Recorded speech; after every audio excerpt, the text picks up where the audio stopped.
ఒకటి కాదు రెండు కాదు బహుశా శాసనసభ చరిత్రలో ఎన్నడూ చెప్పనన్ని అసత్యాలు, ఎన్నడూ చెప్పనన్ని దారుణమైన అబద్ధాలు స్వయంగా ముఖ్యమంత్రి నోటెంబడే రావడం అనేది నిజంగా బాధాకరం. కాకపోతే ఒకటి మాత్రం ఇవాళ తేటతెల్లం అయిపోయింది. ముఖ్యమంత్రి రేవంత్ రెడ్డి ఈరోజు ఒక కన్ఫెషన్ స్టేట్మెంట్ ఇచ్చిండు. ఒక కన్ఫెషన్ స్టేట్మెంట్ ఇచ్చి అప్రూవర్ అయిపోయింది. ఏమని? నా వల్ల కాదు ప్రభుత్వాన్ని నడపడం, నేను ఇచ్చిన హామీలన్నీ తెలివి తక్కువతనంతో ఇచ్చినా, నాకు తెలియదు 6 గ్యారెంటీల అమలు సంగతి కానీ, రుణమాఫీ సంగతి కానీ, మిగతా విషయాలు కానీ ఏదో తెలియకుండా కేవలం ఓట్ల కోసం మాత్రమే నేను హామీలు ఇచ్చినా, అప్పుడు బుకాయింపు మాటలు చెప్పినా, కానీ తంతె గారెల బుట్టలో పడ్డట్టు అనుకోకుండా వచ్చి అడ్డిమారి గుడ్డి దెబ్బలక ముఖ్యమంత్రి అయినా, ఇప్పుడు ముఖ్యమంత్రి అయినాక నాకు నడపస్తలేదు, నాకు వ్యవహారం తెలుస్తలేదు అనే కన్ఫెషన్ స్టేట్మెంట్ మాత్రం ఇవాళ రేవంత్ రెడ్డి గారి అక్కసుతో కూడిన మాటల్లో స్పష్టంగా బయటపడ్డది. ఆయన చెప్తున్నాడు, మేము అడిగినాం, స్ట్రైట్గా అడిగినాం, 49,500 కోట్ల రూపాయలు అన్నారు కదా స్టేట్ లెవెల్ బ్యాంకర్స్ కమిటీ మీటింగ్లో రుణమాఫీ, మరి 49,500 40,000 ఎట్లయింది ముఖ్యమంత్రి గారు?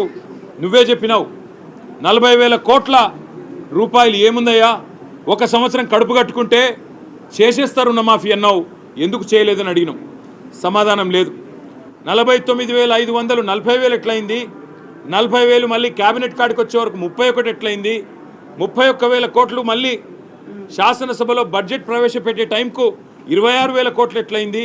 ఇవాళ ఆఖరికి 20,000 కోట్లు ఇచ్చి చేతులు దులుపుకొని సిగ్గు లేకుండా 100% రుణమాఫీ అయిందని చెప్తున్నావు, సిగ్గులేదా అని అడిగినాం. దానికి కూడా కన్ఫెషన్ స్టేట్మెంట్ ఏంటంటే, గతంలో ఇది ఉండే, అల్లం ఉండే, బెల్లం ఉండే, అది ఇది అనేదో తిమ్మిని తిమ్మిని చేసి మసిపూసి మారేడుకాయ చేసి రాష్ట్ర వ్యాప్తంగా చూస్తున్న రైతులందరికీ మాత్రం స్పష్టంగా అర్థమైంది ఈ ముఖ్యమంత్రి యొక్క డొల్ల నీతి, డొల్ల మాటలు, రైతు రుణమాఫీ విషయంలో వీళ్ళు చేసిన ప్రచారం అంతా కూడా ఉత్తదే అని చెప్పి ఇలా వాళ్ళ ఎమ్మెల్యేలే తేల్చేసిండు. పాపం వాళ్ళ ఎమ్మెల్యేలకు ఏదో ట్రైనింగ్ ఇచ్చారట మొన్న 2 రోజులు. పాపం అబద్ధాలు చెప్పే ట్రైనింగ్ మాత్రం చక్కగా ఇచ్చినట్లు లేరు. అందుకే ఒక ఎమ్మెల్యేలేసేమో మా దగ్గర 70% అయిపోయింది అన్నాడు, ఇంకొక ఎమ్మెల్యేనేమో 70% కాకపోతే నేను అర్జెంటుగా రాజీనామా చేస్తాను ఎగురుతున్నాడు.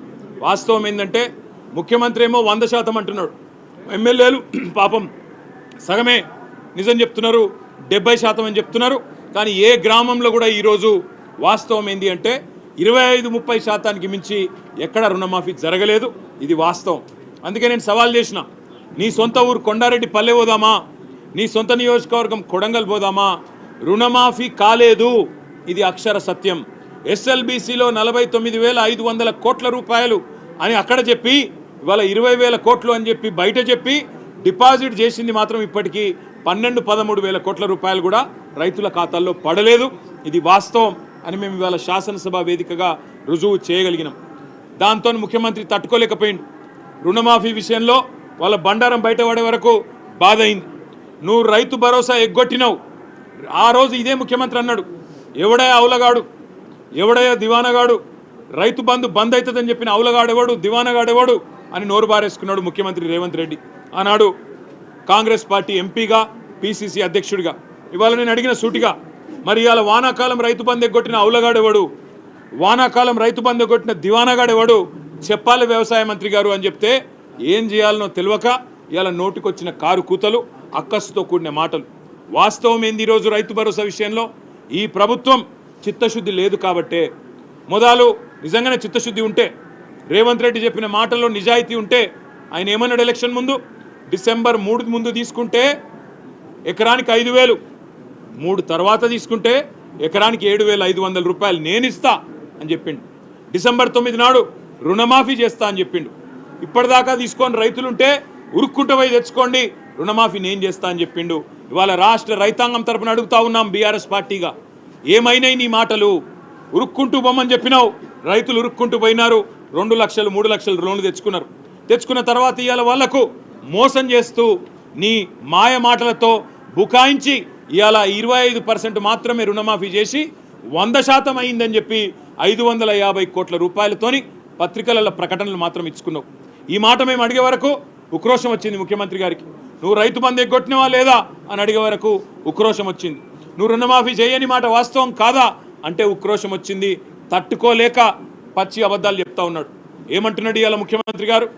కేసీఆర్ గారు 11 విడతలుగా ఆయన ప్రభుత్వంలో 72,000 కోట్ల రూపాయల రైతు బంధు ఏదైతే డబ్బులు నగదు బదిలీ పథకం, భారతదేశంలోనే అతిపెద్ద నగదు బదిలీ పథకం, అది సక్సెస్ఫుల్గా అమలు చేసిండో దానిని కూడా ఈరోజు బదనాం చేసే ప్రయత్నం ఈ ప్రభుత్వం చేస్తూ ఉంది. 22,000 కోట్లు దుర్వినియోగం జరిగింది, పక్కకు పోయినా ఏం చెప్తున్నారు.